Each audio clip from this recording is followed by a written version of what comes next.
नमस्कार दोस्तों, मैं हूं नेहा और आज मैं विधवा औरत मोनिका की कहानी का अंतिम भाग लेकर आई हूं।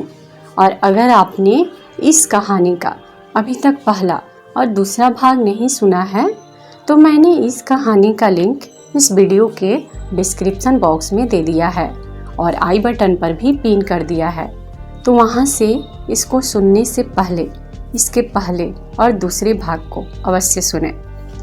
तो चलिए मैं आपको इस कहानी का अंतिम भाग सुनाती हूँ। मुझे ऐसा लगा कि नर्स से कुछ गलती हुई है, लेकिन कोई गलती नहीं हुई थी क्योंकि उसने बकायदा मेरी देवरानी रूबी का ही नाम लिया था। और फिर मेरी देवरानी मेरे साथ इतनी अच्छी कैसे हो सकती थी, क्योंकि उसने अपने पति की शादी मुझसे करवा दी और अब वो ये भी चाहती थी कि उसके पति का बच्चा मैं पैदा करूं। क्या वो खुद मां नहीं बन सकती थी? ये सब क्या था? सोचा कि अपने पति से बात करती हूँ। मुझे समझ ही नहीं आ रहा था कि मैं क्या करूं। आखिरकार मैंने ये बात अपने पति सुनील से ही करने की सोची कि मैं उन्हें सब कुछ बता दूंगी। लेकिन आज मेरे पति ने मुझे ऐसी बात बता दी कि सारी तस्वीर मेरे सामने आ गई थी। मेरे पति ने कहा कि तुम मुझसे दूर भाग मत जाना। आज मैं तुमको एक बात बताता हूँ।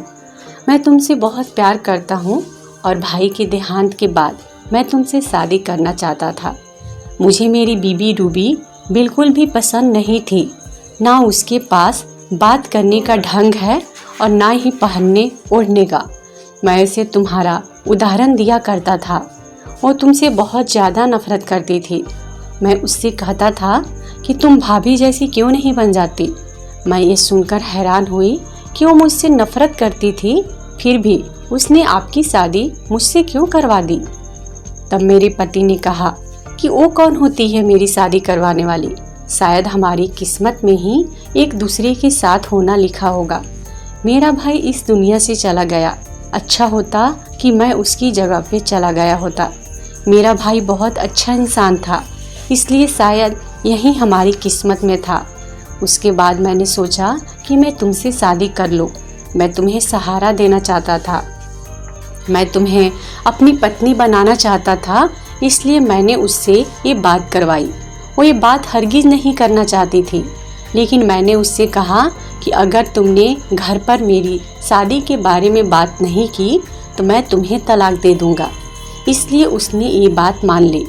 फिर मैंने ये भी कहा कि वो तुम्हारा बहुत ज़्यादा ख्याल रखा करे, क्योंकि मैं तुमसे बहुत प्यार करता हूँ। मैं अपनी पूरी ज़िंदगी तुम्हारे साथ बिताना चाहता हूँ। जब मेरे पति ने मुझसे ये बात बताई तो मैंने भी अपने पति को वो सारी बात बता दी। तो मेरे पति हैरान रह गए। उन्होंने कहा कि मैंने तुम्हारे लिए कभी भी उसके हाथ में पैसे नहीं दिए। तुमसे झूठ बोल रही है वो। हम एक काम कर सकते हैं कि हम उस डॉक्टर के पास जाते हैं जिसके पास वो तुम्हें लेकर जाती है। हम लोग तुरंत उस डॉक्टर के पास गए, लेकिन अपना भेष बदल कर।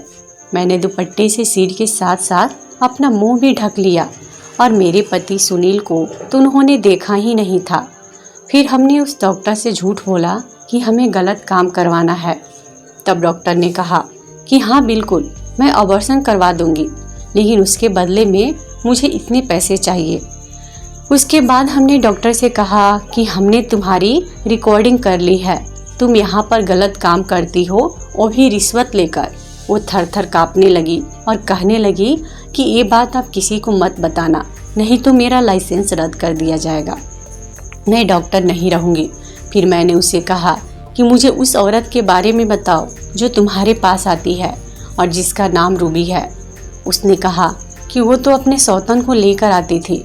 तभी मैंने कहा कि वो मैं ही हूँ और ये मेरे पति हैं। मैंने अपना चेहरा उसे दिखाया तो उसने तुरंत पहचान लिया और कहने लगी कि उसने कहा था कि आप इसको ऐसी दवा दो जिससे ये कभी बच्चा ना पैदा कर सके, और हो सके तो ऐसा करो कि इसकी जान ही चली जाए, यानी कि स्लो पॉइजन। ये बात सुनकर मेरे पैरों तले से ज़मीन ही निकल गई। मेरे पति भी बहुत डर गए थे। वो तुम्हारी जान लेना चाहती थी, तुम्हें बांझ बनाना चाहती थी।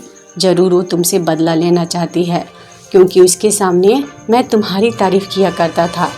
मेरे पति ने सबके सामने ये बात की, डॉक्टर का बयान भी सबको सुना दिया। इस बात के बारे में सबको पता चल गया। डॉक्टर से बात करने के बाद हम लोग सीधा घर पर पहुंच गए। तभी रूबी सामने ही बैठी हुई थी। मेरे पति ने कहा कि ये माफ़ी मांगे मेरी बीबी मोनिका से और कसम खाए कि इस तरह का काम दोबारा कभी नहीं करेगी, तो मैं इसे माफ़ कर दूंगा, वरना इसको आज ही तलाक दे दूंगा। रूबी ने भी ऐसा रूप दिखाया कि मैं हैरान रह गई। कहने लगी कि तुमसे माफ़ी कौन मांग रहा है और तुम्हारे साथ रहना कौन चाहता है? अपने भाभी पर नज़र रखने वाले घटिया इंसान हो तुम। नहीं रहना मुझे तुम्हारे साथ, दे दो मुझे तलाक। सुनील ने उसे तलाक नहीं दिया, लेकिन वो हमेशा के लिए चली गई।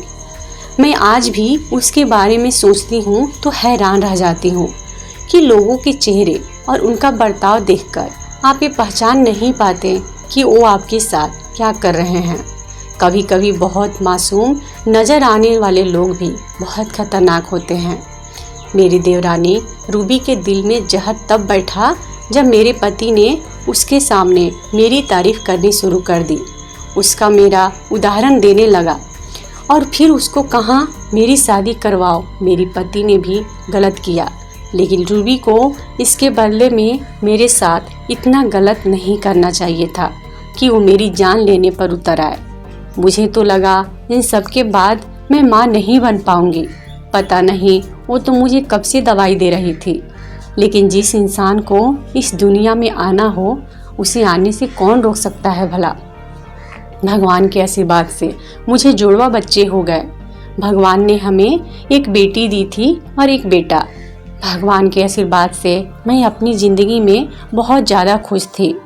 और मेरी देवरानी रूबी कहाँ गई, अब किसके साथ है, मुझे कुछ नहीं मालूम। उसने फिर से शादी की है या नहीं ये भी किसी को पता नहीं है। लेकिन कभी कभी मैं सोचती हूँ कि मेरे पति सुनील ने भी उसके साथ गलत किया। वही उसको इस मुकाम तक लेकर आया कि वो इस हद तक चली गई। लेकिन आपके साथ अगर कोई बुरा करे तो उसका ये मतलब नहीं कि आप भी उसके साथ बुरा करें। अच्छा इंसान वो होता है जो अपने साथ बुरा करने वाले के साथ भी अच्छा ही करता है। मैं मानती हूँ कि मेरी देवरानी रूबी के साथ गलत थी, नहीं कुछ साथ गलती थी। मैंने तो रूबी के साथ कुछ गलत भी नहीं किया था, लेकिन रूबी ने गुस्से में आकर मुझे और मेरे बच्चे को जान से मारना चाहती थी। अगर मैं उस दिन रूबी के साथ अस्पताल नहीं गई रहती तो मुझे रूबी का असलियत ही पता नहीं चलता और मेरी और मेरे बच्चे की जान भी चली गई रहती। दोस्तों, रूबी ने मोनिका के साथ अच्छा किया या गलत, आप हमें कमेंट करके ज़रूर बताना। तो दोस्तों, आपको हमारी यह कहानी कैसी लगी हमें कमेंट बॉक्स में ज़रूर बताना। और अगर आपको ये कहानी अच्छी लगी हो तो इस वीडियो को लाइक करें और अपने दोस्तों के साथ शेयर ज़रूर करें। और इसी तरीके की अच्छी कहानी की वीडियोस देखने के लिए हमारे इस चैनल को सब्सक्राइब करके घंटी के बटन को दबाना बिल्कुल भी नहीं भूलें। धन्यवाद दोस्तों।